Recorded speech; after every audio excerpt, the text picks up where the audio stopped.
बिस्मिल्लाहिर्रहमानिर्रहीम। अस्सलामुअलैकुम नाजरीन, आज मैं आपके लिए एक सच्ची और खौफनाक कहानी लेकर आई हूँ। लेकिन इससे पहले कि मैं कहानी शुरू करूँ, जो लोग हमारे चैनल पर नए हैं उनसे गुजारिश है कि वो हमारे चैनल कहानी महल को सब्सक्राइब कर लें, ताकि आपको हमारी इस तरह की दिलचस्प कहानियां बर वक्त मिलती रहें। वो गर्मियों के दिन थे। हमारे साथ वाले गांव में मेरे एक दोस्त की वालिदा फौत हो गई थी और आज उनके खत्म शरीफ का दिन था। मैंने सुबह ही वहां जाने की तैयारी कर ली और साइकिल पर सवार होकर उस गांव की तरफ रवाना हो गया। वहां पहुंचकर खत्म शरीफ में शामिल हुआ, फिर अपने दोस्त से इजाज़त लेकर वापस अपने गांव की तरफ चल पड़ा। तकरीबन 1 किलोमीटर का सफ़र तय करने के बाद मैंने अपनी साइकिल का रुख एक कच्ची सड़क की तरफ मोड़ लिया। मेरी कोशिश थी कि मैं दरमियाने रस्तों से होता हुआ जल्दी अपने घर पहुंच जाऊं। जिस कच्ची सड़क की तरफ मैंने अपनी साइकिल का रुख मोड़ा था, ये कच्ची सड़क एक नहर के साथ दूर तक मुंसलिक थी। नहर और कच्ची सड़क के किनारे के साथ बहुत सारे पुराने दरख्त भी मौजूद थे, जिनसे मुझे ये फ़ायदा हो रहा था कि चलते हुए जिस्म पर उन दरख्तों का साया पड़ रहा था और कुछ हद तक गर्मी से बचत हो रही थी। फिर काफ़ी दूर चलने के बाद जब मैं थक गया तो मैंने एक जगह रुकने का फैसला किया, ताकि कुछ देर के लिए किसी दरख्त के साए में बैठकर आराम कर सकूं। यही सोचकर एक जगह मैंने अपनी साइकिल रोक ली और साइकिल रोकने के बाद मैंने साइकिल के दोनों टायरों की हवा चेक की और साथ ही एक किकर के दरख्त के पास उसकी छांव में बैठ गया। किकर का ये एक बहुत पुराना दरख्त था, जिसके तने पर चंद शाखें मौजूद थीं, लेकिन उसकी छांव घनी और निहायत ठंडी थी। मेरे चेहरे का रुख किकर के उस दरख्त के तने की तरफ था। मैंने उस दरख्त का बगौर जायजा लिया। उस दरख्त का रंग उम्र की ज्यादती की वजह से बहुत ज्यादा स्याह हो चुका था, लेकिन हैरत की बात यह थी कि इस दरख्त का तना अभी भी ठीक हालत में था। उसकी छांव में सुकून इस कदर था कि मैं कितनी ही देर तक उस दरख्त के पास बैठा रहा। मुझे कुछ भी याद नहीं था, बस मुझे वहां सुकून इतना मिल रहा था कि दिल कर रहा था सारी जिंदगी इसी दरख्त और इसी जगह पर गुजार दूं और यहां से दूर कहीं ना जाऊं। पता नहीं उस दरख्त में ऐसी क्या बात थी कि मैंने 2-3 बार वहां से उठने की कोशिश भी की, लेकिन उस दरख्त की छांव ने वहां से ना जाने पर मजबूर कर दिया। मैंने सोचा कुछ देर और रुक जाता हूं, जाना तो है ही, थोड़ी देर बाद चला जाऊंगा। चंद लम्हे और गुजरे तो मुझे नींद आने लगी और मैं गुनूदगी की हालत में डूब गया। अचानक नींद की वजह से मुझे शदीद झटका लगा तो मैंने अपने चारों तरफ देखा, लेकिन सिवाय मेरी साइकिल के और कोई भी चीज़ मौजूद नहीं थी। अब मैंने पक्का इरादा कर लिया था कि अब जो भी हो मैं यहाँ से उठकर ज़रूर जाऊँगा। मैंने अपने आप को संभाला और साइकिल पर सवार होकर जैसे ही आगे बढ़ने की हिम्मत की, लेकिन साइकिल लेकर आगे बढ़ने ने जवाब दे दिया और इसके लिए साइकिल के पिछले टायर में हवा मौजूद ही नहीं थी। टायर में हवा का ना होना एक अजीब सी बात थी, क्योंकि जब मैंने इस जगह साइकिल खड़ी की थी तो मैंने तसल्ली से दोनों टायरों की हवा चेक की थी। अब एकदम से टायर से हवा कैसे गायब हो गई थी, ये बात मेरी समझ में नहीं आ रही थी। लिहाजा बाकी सफ़र मुझे पैदल ही तय करना पड़ गया। खैर, जाना तो मुझे लाजमी था, सो मैं पैदल ही चलने लगा। थोड़ी दूर पैदल चलने के बाद मैं कच्ची सड़क से उतरकर एक पगडंडी पर हो लिया। मेरी सोचें अभी भी उसी दरख्त और उसी जगह की तरफ मायल थी और दिल उदास हो गया था। उस दरख्त और जगह को छोड़कर आने से मेरा दिल मुझे बार बार मजबूर करने लगा कि मैं फिर वापस उस जगह चला जाऊं जहां मैं कुछ देर के लिए बैठ गया था। मैंने किसी तरह अपने दिल पर काबू रखा, ये मैं ही जानता हूं। मैं पैदल चलता रहा, फिर एक डेरा आ गया। मैं उस डेरे के करीब गया तो वहां ये मौजूद मेरा एक वाकिफ दोस्त चारपाई पर लेटा सिगरेट पी रहा था। उसने आवाज़ देकर मुझे अपने पास बुला लिया। सलाम दुआ के बाद वो मेरे लिए ठंडा पानी ले आया। मैंने पानी पिया तो कहने लगा, यार आबिद, खैर तो है, तुम पैदल आ रहे हो, हालांकि तुम्हारे पास साइकिल भी है। मैंने उसे सारी बात बताई तो वो कहने लगा, यार तुम परेशान ना हो, मैं हवा भरने वाला पंप ले आता हूँ, तुम हवा भर के देख लो, हो सकता है टायर में भर जाए और तुम आसानी से घर जा सको। अपने दोस्त की बात सुनकर मुझे तसल्ली हुई तो मैंने उसे कहा, हाँ तुम ठीक कहते हो, अब जल्दी से पंप ले आओ। ये सुनकर वो अपने घर गया और पंप ले आया और उसने खुद ही साइकिल में हवा भरी। यूँ मैंने उससे जाने की इजाज़त मांगी और अपने गांव की तरफ चल पड़ा। बाकी सफ़र मैंने साइकिल पर आधे घंटे में तय कर लिया, लेकिन हैरानगी वाली बात मेरे लिए ये थी कि इतनी देर और इतने वक्त में अभी तक टायर से हवा नहीं निकली थी। گھر پہنچ کر میں نے نماز عصر ادا کی اور سو گیا۔ پھر جیسے ہی مجھے نیند سے جاگ آئی، میں نے ایک بار پھر سائیکل کے پچھلے ٹائر کی ہوا چیک کی، لیکن ہوا ابھی تک موجود تھی۔ اب میں کچھ پریشان سا ہو گیا کہ اگر ٹائر پنکچر ہوتا تو اب تک ہوا کو نکل جانا چاہیے تھا، لیکن ٹائر صحیح ہونے پر اس کی ہوا کا غائب ہو جانا، آخر یہ کیا راز تھا؟ میں نے بہت غور کیا لیکن میری سمجھ میں کچھ بھی نہیں آیا۔ نماز عشاء ادا کرنے کے بعد میں قرآن مجید کی تلاوت میں مصروف ہو گیا۔ میری عادت تھی کہ میں نماز عشاء کے بعد قرآن مجید کی 3 سورتیں لازمی تلاوت کرتا تھا، اپنی والدہ مرحوم کے ایصال ثواب کے لیے، جن میں سورہ بقرہ کی آخری آیات، سورہ یاسین، سورہ ملک اور سورہ مزمل۔ ان سورتوں کی تلاوت کے بعد میں اپنی چارپائی پر لیٹ گیا اور ذکر الہی کرنے لگا۔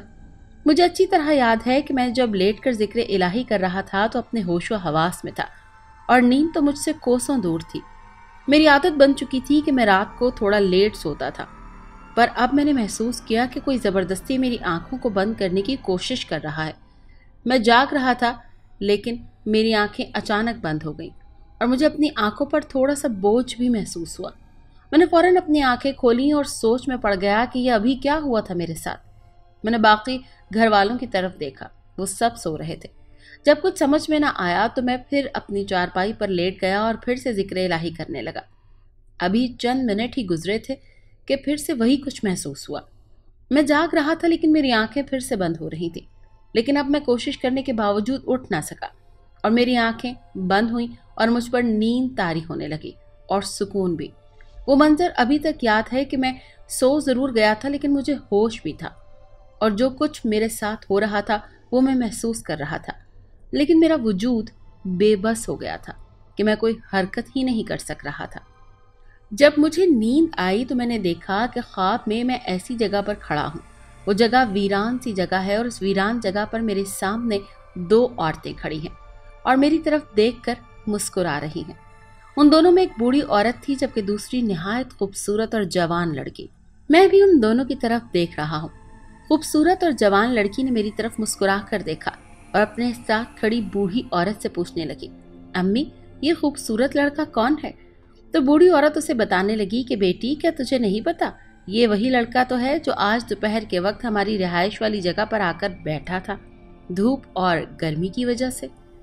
میں نے اسے وہاں دیکھا تو یہ مجھے بہت اچھا لگا اور میں نے اس کے ساتھ ایک شرارت بھی کی تھی تاکہ یہ وہاں سے ہمیں چھوڑ کر اپنے گھر نہ جا سکے، لیکن یہ پھر بھی وہاں نہ رکا اور اپنے گھر چلا گیا۔ میں بھی اس کے ساتھ اس کے گھر چلی آئی تاکہ اس کا گھر دیکھ سکوں۔ اس کو اس بات کی ذرا بھی خبر نہیں ہے کہ میرے ساتھ کوئی اور بھی ہے۔ اب سیتا بیٹی تمہیں میں اپنے ساتھ اس کے گھر لے آئی ہوں تاکہ تو بھی اسے پسند کر لے، میں نے تو اسے تیرے لیے پسند کر ہی لیا ہے۔ یہ سن کر وہ جوان لڑکی کہنے لگی، امی یہ لڑکا مجھے بہت پسند آیا ہے، لیکن ہم میں اور اس میں فرق بہت ہے۔ امی تم نے دیکھا نہیں، یہ نماز اور قرآن کی تلاوت بھی کر رہا تھا کچھ دیر پہلے، جس کا مطلب ہے کہ یہ ایک مسلمان لڑکا ہے اور ہم تو مسلمانوں سے سخت نفرت کرتے ہیں۔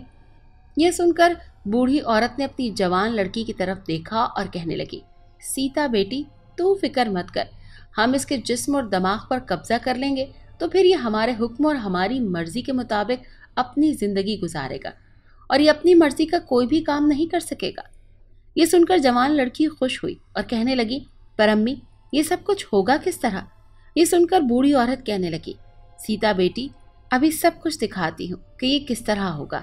یہ کہہ کر اس بوڑھی عورت نے اپنا ایک بازو میری طرف لمبا کیا اور اپنا ہاتھ میرے سینے پر یعنی دل کی جگہ پر رکھا تو میرے دل میں شدید درد ہوا اور دل میں گھبراہٹ اور خوف کی وجہ سے میں ایک زوردار چیخ کے ساتھ اٹھ بیٹھا۔ چیخ کی آواز سن کر سبھی گھر والے بھی گھبرا کر اٹھ گئے۔ میرے ابو نے جلدی سے مجھے اپنے سینے سے لگا لیا اور پوچھنے لگے، عابد بیٹا کیا ہوا؟ خیر تو ہے؟ کس چیز سے ڈر گئے؟ کیا کوئی ڈراؤنا خواب دیکھ لیا تم نے؟ لیکن میں ڈر اور خوف میں اس قدر بندھا ہوا تھا کہ مجھے میرے ہی گھر سے خوف آ رہا تھا۔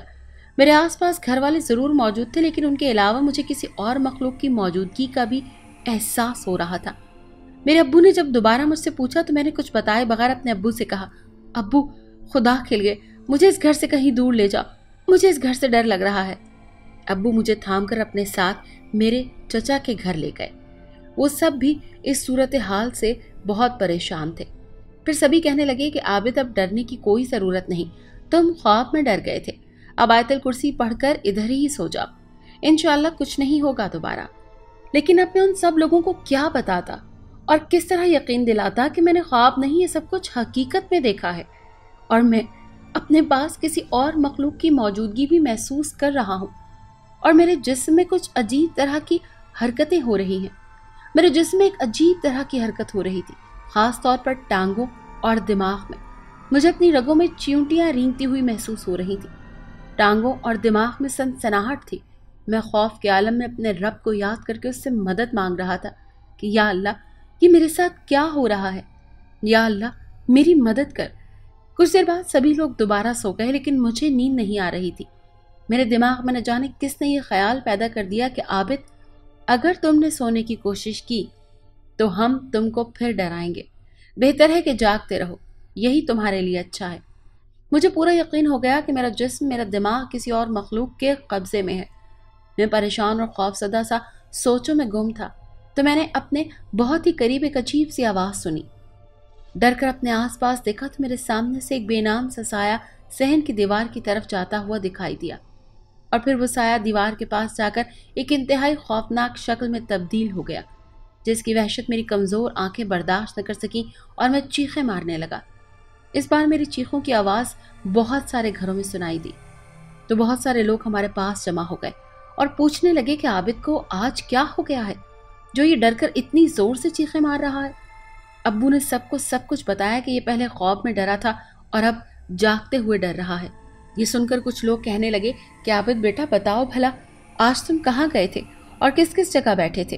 कहीं तुम किसी ऐसी जगह तो नहीं जाकर बैठे जहाँ हवाई मखलूक रहती हो और उनको तुम्हारा वहाँ बैठना पसंद ना आया हो, इसलिए वो तुमको अब डरा रहे हो, इस बात का बदला लेने के लिए कि तुम वहाँ क्यों बैठे? ये सुनते ही मुझे सब कुछ याद आ गया कि मैं किस जगह धूप से बचने के लिए बैठा था।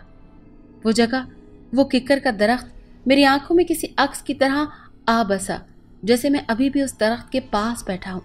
जब ये सब कुछ मेरे जहन में आ गया तो एक बार फिर मेरे दिमाग में किसी ने ये बात कही कि आबिद, तुमको अपनी जो कुछ भी याद आया है वो सब कुछ ठीक है। तुम दोपहर को हमारे पास आकर बैठे थे और हम उस जगह के मालिक हैं और हम ही तुमको डरा रहे हैं। हम तुमको अपना बनाने के लिए ये सब कुछ कर रहे हैं, लेकिन अब ये किसी को भी मत बताना कि मैं दोपहर को किस जगह पर जाकर बैठा था, वो किस तरह की जगह थी और वहाँ क्या कुछ था, वरना हम तुमको डरा डरा कर मार देंगे। मैंने अपने दिमाग में ये बात सुनी तो मैं डर के मारे अपने दिमाग ही में उसको जवाब देते हुए कहा, खुदा के लिए मुझे डराओ मत, मैं किसी को भी कुछ नहीं बताऊंगा। मेरी इस बात पर फिर मेरे दिमाग में कहा गया, शाबाश, हमारी बात मानोगे तो भलाई में रहोगे। अब इस बात में कोई शक तो बाकी नहीं रहा था कि मैं किसी और मखलूक के कब्जे में फंस गया था और जिस जगह पर मैं दोपहर को जाकर बैठा था वो हकीकत में हवाई मखलूक की रिहाइश गाह थी, जिन्नात या फिर किसी चुड़ैल की। अब मैं उनकी कैद में आ चुका था। मैं अफसोस करने लगा कि काश मैं उस जगह ना बैठता तो अब इस मुसीबत में ना फंसा होता। अब सिवाय अफसोस के और मैं कर भी क्या सकता था। पूरी रात बीत गई, मैं एक पल भी नहीं सो सका और सारी रात मेरे दिमाग में डर और खौफ छाया रहा। मेरे साथ मेरे अब्बू भी जागते रहे और मुझे तसल्लियां देते रहे कि आबिद बेटा, फिक्र ना करो, सुबह होगी तो मैं आपको किसी पीर के पास ले जाऊंगा। वो मेरा बाप था और एक बाप होने के नाते मेरा दुख दर्द महसूस कर रहा था। अगली सुबह 10 बजे मेरे अब्बू और 2 लड़के मुझे एक पीर साहब के पास ले गए। अभी हम रास्ते में थे कि मेरा जिस्म बेचैन और बेकरार होने लगा, जैसे मैं सदियों की मुसाफत तय करके थका हुआ था। टांगों में गरमाइश और दर्द होना शुरू हो गया, दिल घबराने लगा और फिर वो मखलूक दिमाग में ही मुझसे बातें करने लगी। आबिद, ये तुम अच्छा नहीं कर रहे हो। पीर के पास जाकर तुमने रात को वादा किया था कि मैं किसी को कुछ नहीं बताऊंगा, अब क्यों पीर के पास जा रहे हो? बेहतर है वापस चले जाओ, नहीं तो बाद में तुमको बहुत सारी तकलीफों का सामना करना पड़ेगा जो तुम्हारी हिम्मत से कहीं बढ़कर होंगी। और हाँ आबिद, हम तुमको अब बता रहे हैं कि हम तुम्हारे को जिंदगी भर नहीं छोड़ेंगे। ये हमारा तुमसे वादा है। तुम कहीं भी भागकर हमसे दूर नहीं जा सकते, इसलिए कि तुम्हारा वजूद हमारी कैद में है। आबिद, मैं तुमको अब बता रही हूँ कि मेरा नाम सीता है और मैं जिन्नात में से हूँ। मैंने तुमको अपने लिए पसंद किया है। अब तुम मेरे हो और मेरे ही रहोगे। तुम उस पीर तो क्या, ख्वाह उससे बड़े ताकतवर पीर के पास भी क्यों न चले जाओ, ये तुम्हें हमसे जुदा नहीं कर सकेंगे। इसीलिए बेहतर है कि वापस चले जाओ, इसी में तुम्हारा फायदा है। अब तुम अगर पीर साहब के पास चले जाओगे तो वो हमें थोड़ी बहुत तकलीफ देगा और बाद में उस तकलीफ का बदला हम तुमसे लेंगे, तुम्हें सजा देकर। अब तुम्हारी मर्जी है। उनकी इस बात में बस इतना ही कहा कि तुम सिर्फ मुझे तंग कर रहे हो, न आपको मुझसे मोहब्बत है और न हमदर्दी। मैं अपने जिस्म में आपका वजूद बर्दाश्त नहीं कर सकता। मैं ज़रूर जाऊंगा पीर साहब के पास। इसके बाद मेरा जिस्म हल्का होना शुरू हो गया और मैं ऊंची आवाज़ में कलमा तैयबा का विर्द करने लगा। मैं अच्छी तरह से सब कुछ समझ रहा था कि कलमा तैयबा का ऊंची आवाज़ में विर्द मैं नहीं कर रहा था, बल्कि मेरे जिस्म में मौजूद हावी जिन, जिसने अपना नाम सीता बताया था, ये वो विर्द कर रही थी। इस कलमा तैयबा का ऊंची आवाज़ में पढ़ने का मकसद मेरे साथ आने वाले लोगों को धोखा देने का था कि वो अब जान तो चुके ही हैं कि इस लड़के पर किसी हवाई मखलूक का साया हो गया है, तो अब उनको ये भी पता चल जाए कि यह हवाई मखलूक एक मुसलमान है जो इस लड़के को नुकसान नहीं देगी बल्कि इसको फ़ायदा देगी और ये लोग भी मेरे हक़ में हो जाएंगे।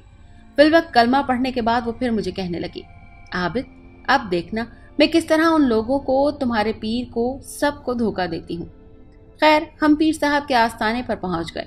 सलाम दुआ के बाद मेरे वालिद साहब ने पीर साहब को सब कुछ बता दिया कि रात से इस लड़के के साथ ये सब कुछ क्या हो रहा है। पीर साहब ने मुझे अपने आगे बिठा लिया और मुझसे सब कुछ पूछने लगे। फिर मैं जैसे जैसे सब कुछ पीर साहब को बता रहा था तो दुख और गम से मेरी अजीब सी कैफियत हो रही थी और आंखों से आंसू भी निकल रहे थे। सब कुछ सुनकर पीर साहब ने मुझे थपकी दी और कहने लगे, बेटा सब ठीक हो जाएगा, तुम सीधे होकर बैठ जाओ। फिर मुझे इतना याद है कि कुछ देर बाद पीर साहब ने कुछ पढ़ा और मुझे अपने आप का कुछ भी होश न रहा। मैं कहाँ हूँ और मेरे साथ क्या हो रहा है। जब मुझे होश आया तो पीर साहब मुझसे कुछ पूछने लगे। अब बताओ तो भला आबिद, तुम जानते हो कि अब तुम्हारे साथ क्या हुआ था? लेकिन मैंने लाइल्मी का इजहार करते हुए कहा कि नहीं पीर जी, मुझे तो कुछ भी याद नहीं। फिर पीर साहब कहने लगे, बेटा तुम पर एक मुसलमान जिन लड़की आशिक हो गई है, उसका नाम मरियम है। वो तुम्हें बहुत फ़ायदा देना चाहती है और वो अब तुमको तंग नहीं करेगी और ना ही तुम्हारे पास आएगी। मैंने उसको तुम्हारे जिस्म से निकाल दिया है। वो तो चाहती थी कि वो तुम्हारे साथ तुम्हारे जिस्म में मौजूद रहे, लेकिन मैंने उसको बड़ी मुश्किल से जाने पर राज़ी किया। तो वो कहने लगी कि मैं चली जाती हूँ, लेकिन महीने में 1-2 बार इसके पास आ जाया करूँगी, जिस पर तुम्हारे अब्बू भी राज़ी हो गए और उन्होंने भी कह दिया कि ठीक है, तुम इसे डराओ नहीं और कभी कभी इसके पास आ जाना। पीर साहब की बात ख़त्म हुई तो मैंने दिल ही दिल में पीर साहब से कहा, वाह पीर साहब, ये आपने क्या कर दिया। अब मैं आपको क्या बताऊं कि वो मुझे छोड़ कर नहीं गई, बल्कि पीर जी वो तो अभी भी मेरे जिस्म में मौजूद है। वो कभी मुझे नहीं छोड़ेगी। ये तुम्हारी पहली गलती है और दूसरी गलती ये कि वो मुसलमान नहीं बल्कि काफिर है। वो कभी तुम्हारी बात नहीं मानेगी। वो मुझे फ़ायदा नहीं बल्कि नुकसान देगी, और वो भी सज़ाओं की सूरत में। हवाई मखलूक सीता ने मुझे ठीक ही कहा था कि देखना आबिद, अब मैं कैसे तुम्हारे पीर को धोखा देती हूँ और ये कभी तुम्हें हमसे जुदा नहीं कर सकेगा। मुझे ये सब उस वक्त पता चल गया जब मुझे होश आया और पीर साहब ये कहकर खुश हो रहे थे कि मैंने उस हवाई लड़की को तुम्हारे जिस्म से भगा दिया है। तो उस जन्नात सीता नामी लड़की के अपने वजूद में मौजूदगी मैंने महसूस कर ली थी, और पीर जी की बातें सुनकर सीता नामी जन्नात ने मेरे दिमाग में कह दिया था कि देखा आबिद, तुम्हारे पीर को मैंने कैसे धोखा दे दिया ना। और फिर वो मुस्कुराने लगी। यूं हम पीर साहब के आस्थाने से निकलकर अपने गांव पहुंच गए तो मेरे वालिद साहब मुझसे कहने लगे, आबिद अब तुम डरो नहीं और अपने घर चलो। घर का नाम सुनकर मैं फिर खौफजदा हो गया और मैंने अब्बू को इनकार कर दिया कि मैं घर नहीं जाना चाहता। घर जाने से, और सीता ने भी ये बात सुन ली थी। अब वो मुझे बता रही थी कि भूल कर भी अपने घर मत जाना वरना बहुत पछताओगे। मैं भी नहीं चाहता था किसी और बड़ी मुसीबत में पड़ना। मैं तो पहले ही एक ऐसी मखलूक की कैद में आ चुका था जो जालिम भी थी और काफिर भी, और एक मुसलमान कैसे अपने वजूद में किसी अल्लाह के मुनकिर को बर्दाश्त कर सकता है। मैंने अब्बू को इनकार करते हुए कहा, अब्बू मैं अभी अपने घर नहीं जाऊंगा जब तक मैं ठीक नहीं हो जाता। मुझे उस घर से इतनी दूर भी खौफ आ रहा है तो मैं घर के अंदर कैसे चला जाऊं।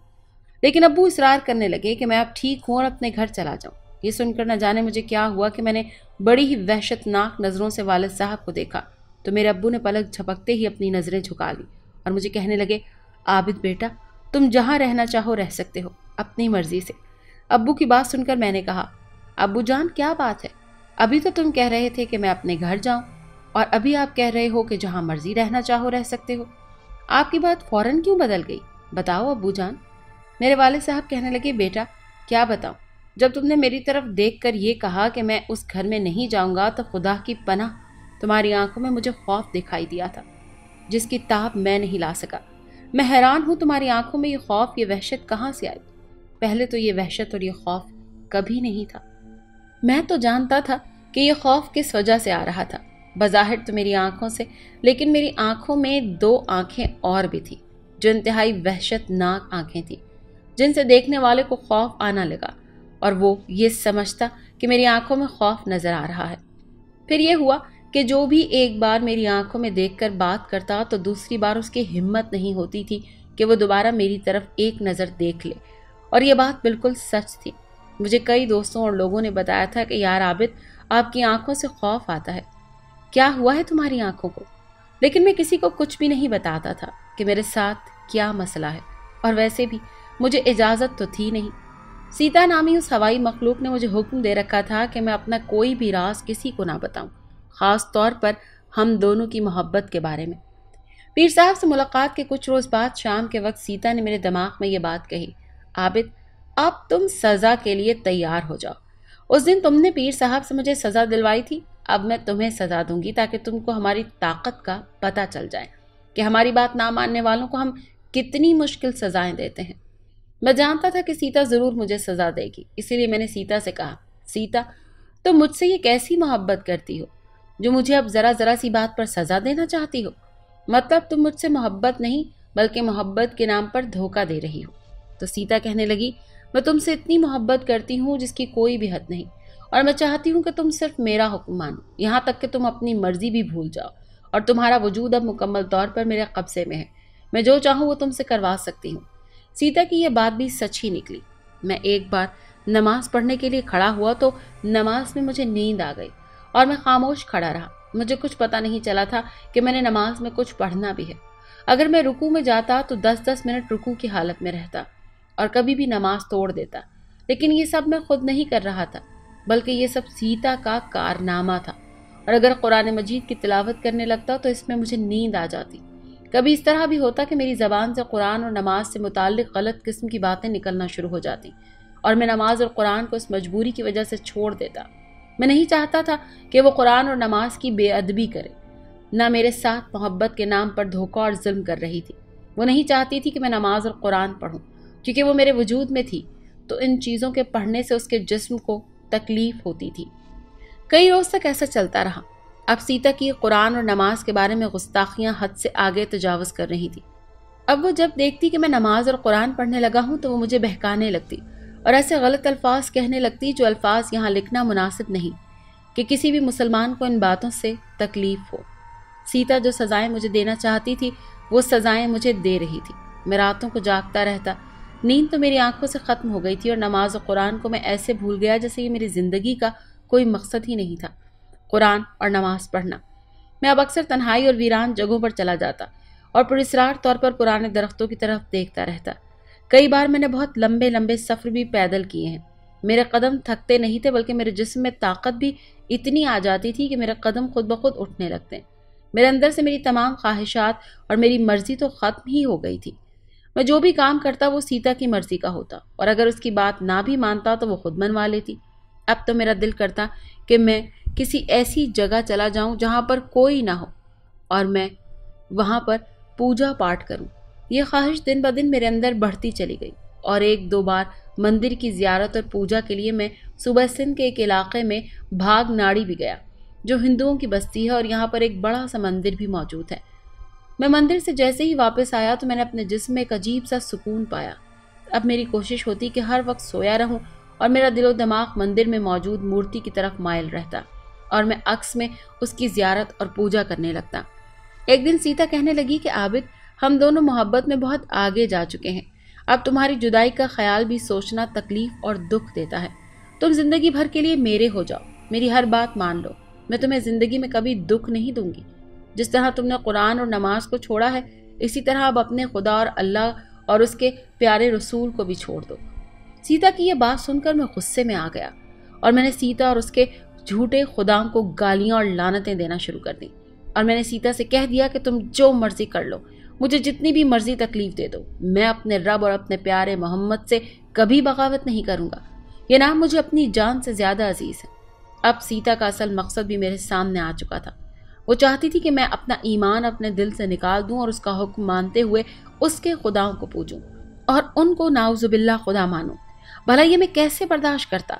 फिर मैंने सीता को कहा कि सीता, तुम्हारे खुदाओं का कोई वजूद नहीं, ये महज पत्थरों के पुतले हैं जो अपना अच्छा और बुरा नहीं सोच सकते, और वो तुमको क्या फायदा और नुकसान देंगे। तो सीता कहने लगी, इस बात को छोड़ो, जो कहा है वो करो। लेकिन मैंने उसकी बात मानने से इनकार कर दिया। सीता ने मुझे फिर धमकी देकर कहा, ठीक है, फिर मेरी नाफरमानी पर तकलीफों के लिए तैयार हो जाओ। मैंने उसे कह दिया कि मैं तैयार हूं हर दुख सहने के लिए, लेकिन मैं अपने सच्चे रब और सच्चे रसूल को कभी नहीं छोड़ूंगा। मेरा ईमान पुख्ता है, अल्लाह मेरे ईमान की हिफाजत करने वाला है, वही मेरे दुख और सुख का मालिक है। इसके बाद कुछ पल और गुजरे तो खुद ब खुद मुझे नींद आने लगी और नींद में मेरे साथ कुछ और होने लगा। एक खूबसूरत लड़की हर रात नए रूप में आती और मेरे साथ गुनाह अजीम करती, और ये गुनाह हर रात का मामूल बन गया। वो खूबसूरत लड़की कोई और नहीं बल्कि वो सीता ही थी, जो मेरे पास आकर अपने जिस्म की भूख मिटाती और मैं इनकार के बावजूद भी ये गुनाह करता, क्योंकि जब मैं उस गुनाह से इनकार करता तो मेरे साथ अजीब तरह की हरकतें होनी शुरू हो जाती और मैं मजबूर और बेबस हो जाता। कभी मेरा गला दबने लगता तो कभी मेरा सांस रुक जाता, जिससे मुझे इंतहाई तकलीफ होती। एक दिन मैंने पक्का इरादा कर लिया कि अगर आज सीता इस गुनाह के इरादे से मेरे पास आई तो मैं ये गुनाह नहीं करूंगा, चाहे जो भी हो जाए। रात हुई और सीता मेरे पास आई।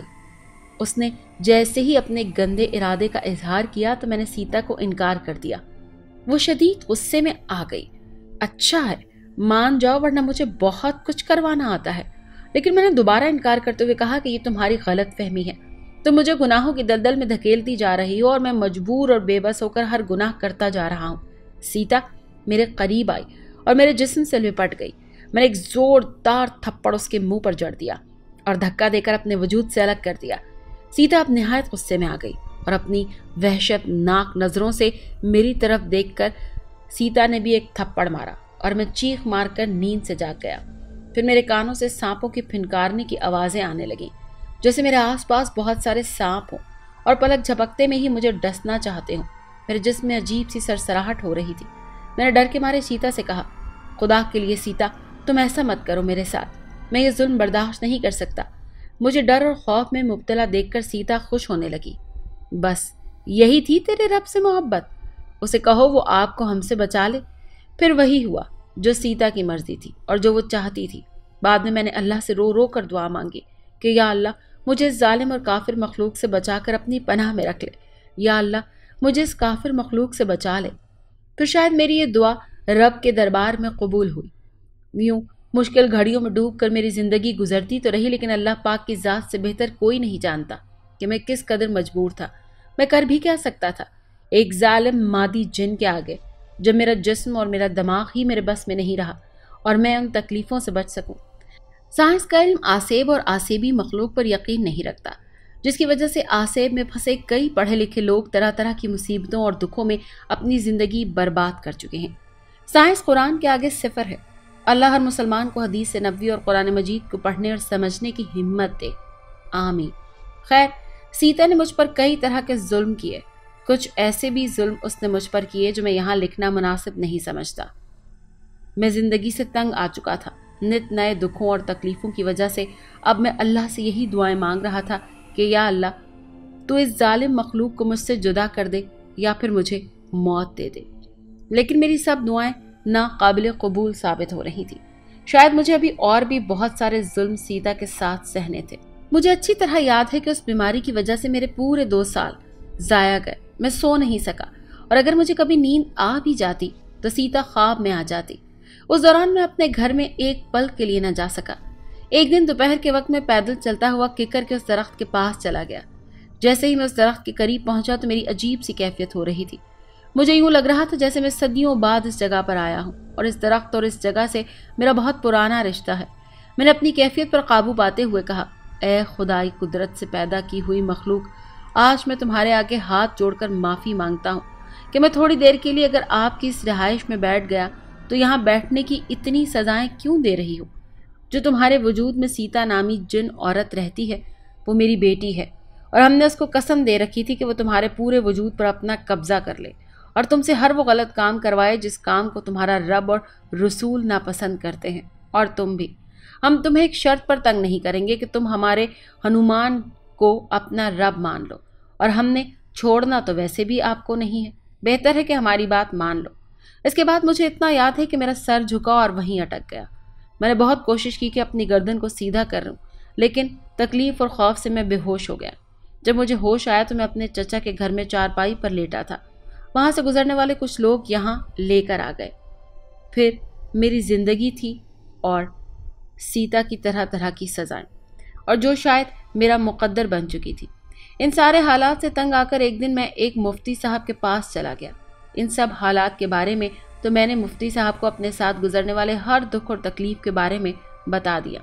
मेरी आप बीती सुनकर मुफ्ती साहब शशदर रह गए और मेरे कंधे पर हाथ रखकर कहने लगे कि अल्लाह तुमको अपनी पनाह में रखे, और मुझे कुछ हदीस का हवाला देकर कहा, तुम्हारा फिलहाल इसमें कोई जुर्म नहीं, अगर है तो अल्लाह माफ़ करे। तुम ये सब कुछ अपनी मर्जी से नहीं करते थे, बल्कि वो अपनी ताकत से ऐसा करके तुम्हारे दिमाग और जिस्म को इस्तेमाल करते थे, और बाद में तुम्हारे दिमाग में ये ख्याल डाल देते कि ये सब तुम अपनी मर्जी से कर रहे हो, और तुम्हारा जिस्म तो उनके कब्जे में था।